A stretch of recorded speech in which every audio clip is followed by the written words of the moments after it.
बच्चों, हम अध्याय 3 सरल रेखा में गति के अंतर्गत एक समान त्वरण से गतिमान वस्तु का शुद्ध गति की संबंधी समीकरण के विषय में अध्ययन कर रहे हैं।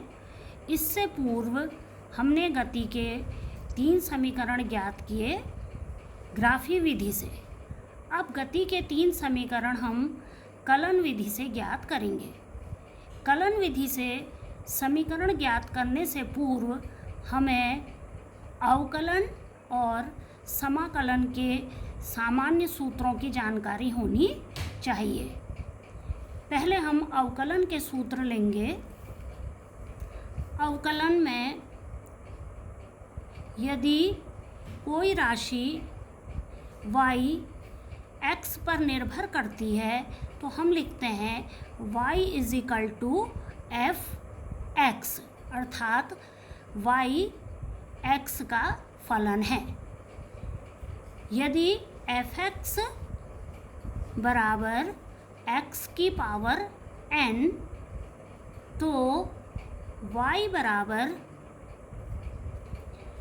x की पावर n, और अब हम इसका अवकलन करेंगे तो dy अपॉन dx बराबर dx ऑफ x की पावर n।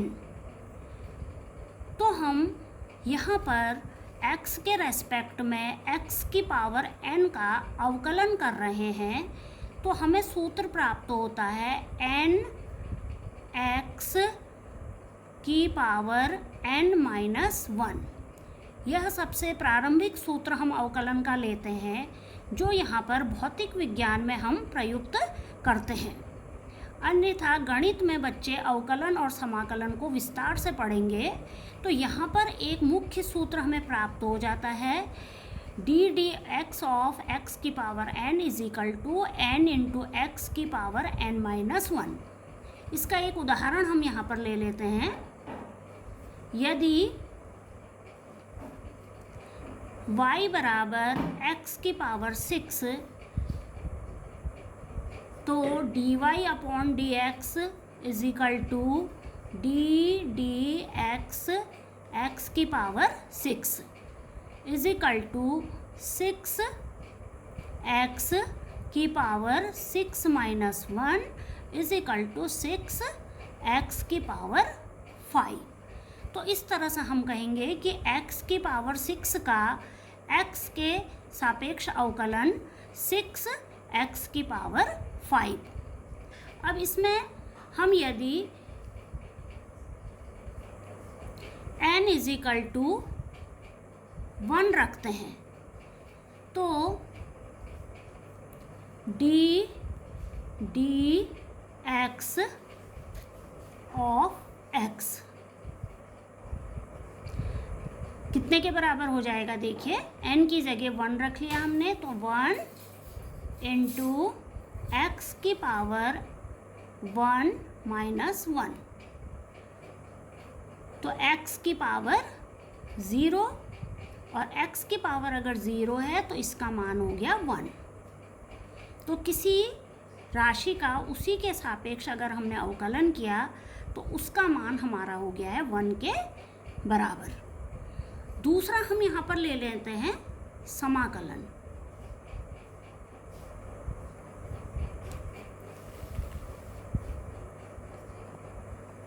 समाकलन जो है यह अवकलन का विपरीत हम ले लेते हैं।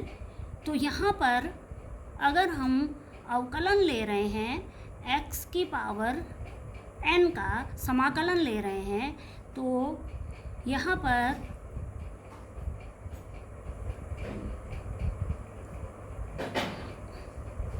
x की पावर n dx, और ये चिन्ह है हमारे समाकलन का चिन्ह। तो यहाँ पर समाकलन के पश्चात हमें प्राप्त होगा x की पावर n+1 बट्टे n+1। अगर हम इसका एक उदाहरण लेते हैं, समाकलन x की पावर 4 dx, तो ये समाकलन होकर हो जाएगा x की power 4 + 1 upon 4 + 1 is equal to x की पावर 5 अपॉन 5। इसमें शर्त ये लेते हैं हम कि n does not equal to -1। अब यहाँ पर यदि हम इस तरह से समाकलन ले रहे हैं dx, यहाँ पर कोई राशि नहीं है, तो अगर कोई राशि नहीं है तो इसको हम इस तरह से लिख सकते हैं 1 dx, और 1 के स्थान पर हम अपनी सरलता के लिए अगर x के रेस्पेक्ट में हम समाकलन कर रहे हैं तो हम यहाँ पर x की पावर 0 लिख सकते हैं, और इसका जो उत्तर हमें प्राप्त होगा वो हो जाएगा x की पावर 0 + 1 बट्टे 0 + 1 अर्थात बराबर x। तो इसलिए हम इस सूत्र को हमेशा याद रखेंगे, ये बहुत जगह आपको यूज होगा भौतिक विज्ञान में। तो यहाँ पर हमारा आ गया dx = x। इसी तरह से हमारा यूज होगा कहीं पर ये dt समाकलन, तो ये हो गया आपका t। इसी तरह से हमारा यहाँ पर प्रयुक्त हो जाएगा dv, तो ये वेग को अगर प्रदर्शित कर रहा है तो इसका आंसर आ जाएगा हमारा v। तो इस तरह से समाकलन और अवकलन के सामान्य सूत्र हमें याद रहने चाहिए। 2 इम्पॉर्टेंट सूत्र हम यहाँ पर याद कर रहे हैं, एक आपका सूत्र ये हो गया है और एक सूत्र ये। इनका उपयोग हम यहाँ पर समीकरण ज्ञात करने के लिए करेंगे। अब समाकलन में हमारा दूसरी इम्पॉर्टेंट चीज़ जो है वो है लिमिट। समाकलन करते समय अगर हमें लिमिट पता है तो एक हम ले लेते हैं लोअर लिमिट और एक ले लेते हैं अपर लिमिट। अगर हमारा यहाँ पर दे रखा है कि प्रारंभिक समय t0 और अंतिम समय t, तो हम जब इसका समाकलन करेंगे तो समाकलन के पश्चात हमारी जो राशि t आएगी इसमें हम इसकी दोनों लिमिट लगाएंगे, t0 t, ये है लोअर लिमिट, ये है अपर लिमिट। तो यहाँ पर हमारा आंसर इस तरह से आ गया। और जब हम इस लिमिट को ब्रैकेट के अंदर रखेंगे तो पहले आपकी अपर लिमिट आ जाएगी और उसके बाद आपकी माइनस लोअर लिमिट। तो लिमिट के साथ अगर हम समाकलन कर रहे हैं तो हमारे समाकलन के पश्चात जो उत्तर आएगा उसमें हमारी अपर लिमिट और लग जाएगी लोअर लिमिट। तो ये मैंने आपको अवकलन और समाकलन के बिल्कुल प्रारंभिक सूत्र बताए हैं, जिनकी सहायता से हम अपने सरल रेखीय पथ पर गति के लिए समीकरण प्राप्त करेंगे। इन सूत्रों का उपयोग यहाँ पर किया जाएगा।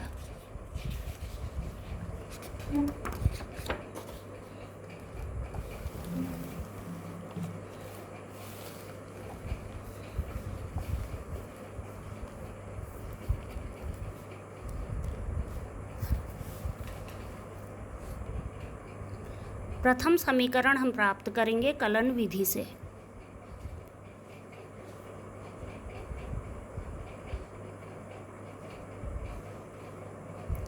हमें पता है कि त्वरण a वेग परिवर्तन की दर है dv/dt। इसको हम इस प्रकार से लिख सकते हैं a dt = dv या dv = a dt।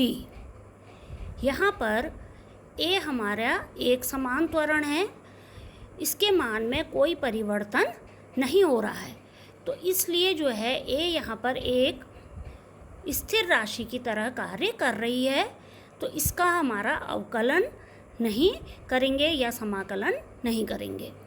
तो यहाँ पर दोनों ओर समाकलन करने पर समाकलन का चिन्ह dv बराबर a समाकलन डी टी। अब हमने प्रारंभ में लिया है कि जिस समय t = 0 तो उस समय हमारा प्रारंभिक वेग u है, और जिस समय हमारा टाइम t के बराबर हो गया है उस समय हमारा वेग बढ़कर v हो गया है। तो इस तरह से वेग की limit lower limit u, upper limit v तथा टाइम की लोअर लिमिट 0 और टाइम के अपर लिमिट t है। अब हम यहाँ पर दोनों ओर समाकलन करेंगे। अभी पूर्व में मैंने आपको ये समझाया था कि अगर हम समाकलन dv ले रहे हैं तो समाकलन के पश्चात हमें राशि प्राप्त हो जाएगी v, और v की दोनों लिमिट ले लेंगे हम, lower limit u, upper limit v। और इसी प्रकार दूसरी ओर a हमारा स्थिर राशि हो गई है। dt का हमने समाकलन करा, dt के समाकलन से हमें प्राप्त हो गया t की लिमिट हमने ले ली 0 से लेकर t, 0 lower limit, t upper limit हम यहाँ पर पुट करेंगे, upper limit minus lower limit is equal to a upper limit t lower limit 0। इस तरह से हमें समीकरण प्राप्त हो गई v minus u is equal to a into t, और इस समीकरण को हम इस तरह से लिख सकते हैं v is equal to u plus a t, और यही हमारी गति की प्रथम समीकरण है। सरल रेखा में गति के लिए प्रथम समीकरण कलन विधि से हमने प्राप्त कर लिया है। इसी तरह से अब हम कलन विधि से द्वितीय समीकरण प्राप्त करेंगे।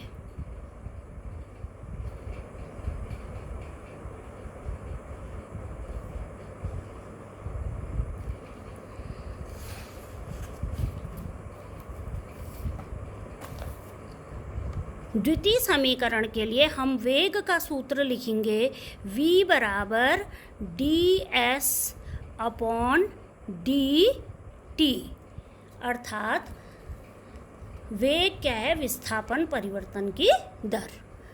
यहाँ पर v into d t is equal to d s. v का सूत्र हमने ऊपर प्राप्त किया है, v के स्थान पर हम लिख सकते हैं u प्लस a t, ये प्रथम समीकरण से हम निकाल चुके हैं, d t is equal to d s. द्वितीय समीकरण हम दूरी के लिए प्राप्त करते हैं, तो इसलिए हम लिख सकते हैं डी एस समाकलन करेंगे बराबर समाकलन u plus A T D T. समाकलन में यदि हम दो राशियों को प्लस कर रखा है तो समाकलन करते समय हम दोनों राशियों का अलग अलग समाकलन करेंगे, तो हमें यहाँ पर प्राप्त हो जाता है समाकलन ds बराबर समाकलन u dt प्लस समाकलन at dt। अब हम यहाँ पर लिमिट लगाएंगे। प्रारंभ में वस्तु विरामावस्था में है, कोई दूरी तय नहीं की है, तो यहाँ पर दूरी 0, t समय पश्चात तय की गई दूरी s, समाकलन ds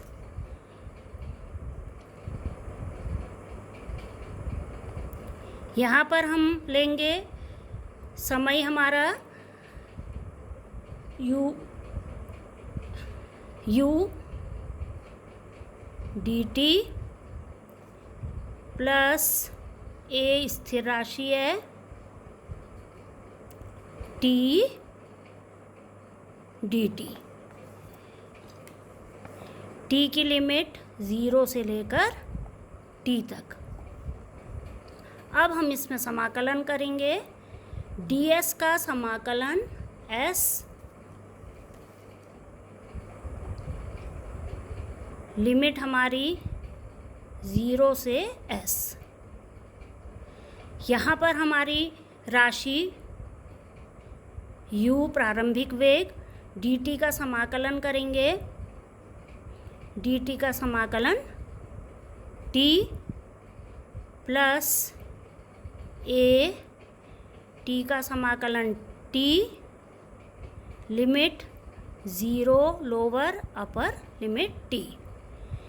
अगर हम लिमिट रखते हैं तो lower upper limit s, lower limit 0 बराबर ut plus a, upper limit t, lower limit 0।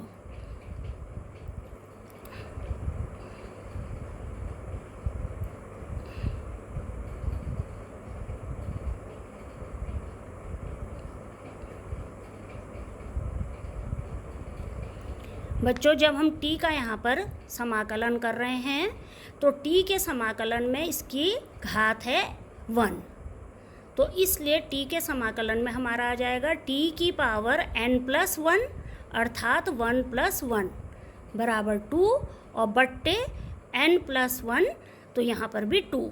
तो इसलिए जब हमने t का समाकलन करा t dt के रेस्पेक्ट में तो हमारा उत्तर आ गया है t की पावर 2/2, और यहाँ हमने अब इसकी लिमिट रख दी है तो हमारा आंसर आ गया a/2 = t² - 0।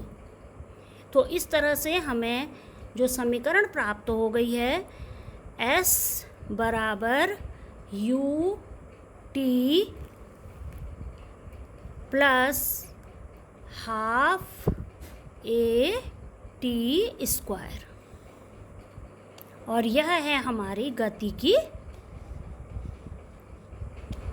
द्वितीय समीकरण। अब हम तृतीय समीकरण प्राप्त करेंगे।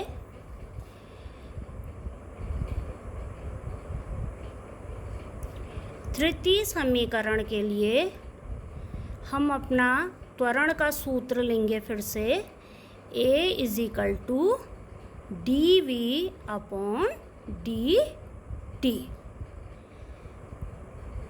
यहाँ पर हम एक राशि ले रहे हैं ds, इस राशि से हम ऊपर अंश और हर दोनों में हम मल्टीप्लाई कर रहे हैं, इससे हमारे उत्तर पर कोई प्रभाव नहीं पड़ रहा है। तो हमारे पास राशि प्राप्त हो गई a बराबर dv/ds × ds/dt। dv/ds और ds/dt जो है ये आपके विस्थापन परिवर्तन की दर को प्रदर्शित कर रहा है, तो इसको हम वेग से प्रदर्शित कर सकते हैं। इसको अगले उसमें हम लिखेंगे a ds = v dv। अब दोनों ओर समाकलन करने पर v dv का समाकलन = a समाकलन ds। वेग में हमने लिए लोअर लिमिट हमारी u, अपर लिमिट v, और दूरी हमारी प्रारंभिक 0 और t समय बाद की दूरी है s। v का dv के रेस्पेक्ट में हम समाकलन करेंगे। इस समाकलन में पुनः वेग की पावर 1 है, तो समाकलन के पश्चात v की पावर 2 अर्थात v की पावर n+1, 1+1 = 2/2, और लिमिट हो गई हमारी u लोअर लिमिट और v अपर लिमिट। a हमारा एक समान त्वरण है, ये परिवर्तित नहीं हो रहा है। ds का समाकलन करेंगे तो हमें यहाँ प्राप्त हो जाएगा s, प्रारंभिक दूरी 0, t समय बाद की दूरी s, लोअर लिमिट 0, अपर लिमिट s। तो दोनों लिमिट रखेंगे दोनों साइड, तो यहाँ अगर हम लिमिट रखते हैं तो 1/2 बाहर आ जाएगा, ब्रैकेट में हमारा upper limit v square minus lower limit u square. Right hand side लेंगे a, upper limit s, lower limit 0। इधर हम लेंगे left hand side v square minus u square is equal to 2 से इधर मल्टीप्लाई कर लेंगे हम 2as, या लिख सकते हैं v square is equal to u square plus 2as। और इस तरह से हमें गति की तृतीय समीकरण प्राप्त हो गई, v square is equal to u square plus 2as। तो इस तरह से ग्राफी विधि से भी हम तीनों समीकरण प्राप्त कर सकते हैं और कलन विधि से भी हम तीनों समीकरण प्राप्त कर सकते हैं। बच्चों, इसके पश्चात हम अब अध्ययन करेंगे कि यदि हम इन समीकरणों में कोई वस्तु गुरुत्वीय त्वरण के अंतर्गत यदि नीचे को गिर रही है या ऊपर को फेंकी जा रही है, तो इन तीनों समीकरणों में हम एक समान त्वरण ए के स्थान पर गुरुत्वीय त्वरण जी का प्रयोग करेंगे।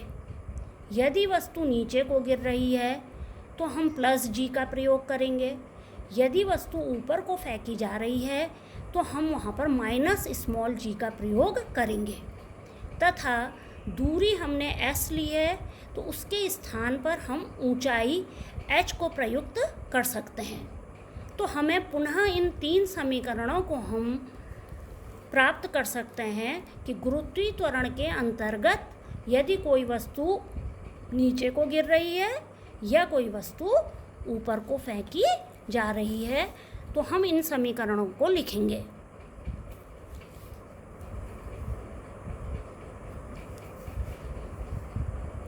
S बराबर H, A बराबर प्लस जी। वस्तु नीचे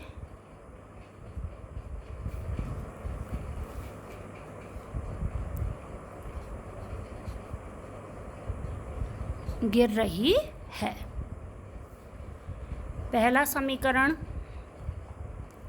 v is equal to u plus g t. दूसरा समीकरण s के स्थान पर h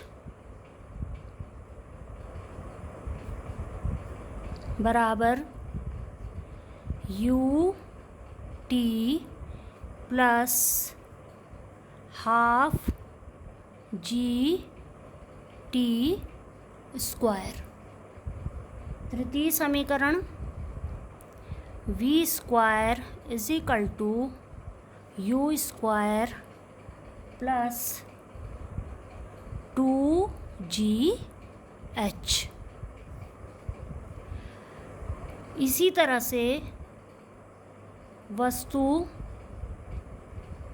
ऊपर की दिशा को जा रही है,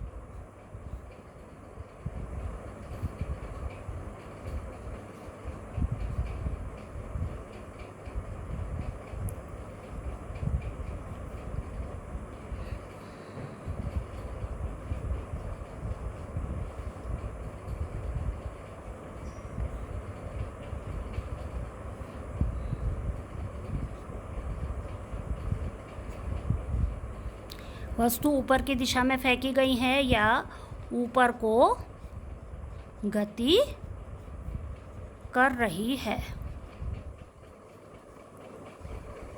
तो यहाँ पर S के स्थान पर H और A के स्थान पर माइनस G रखेंगे।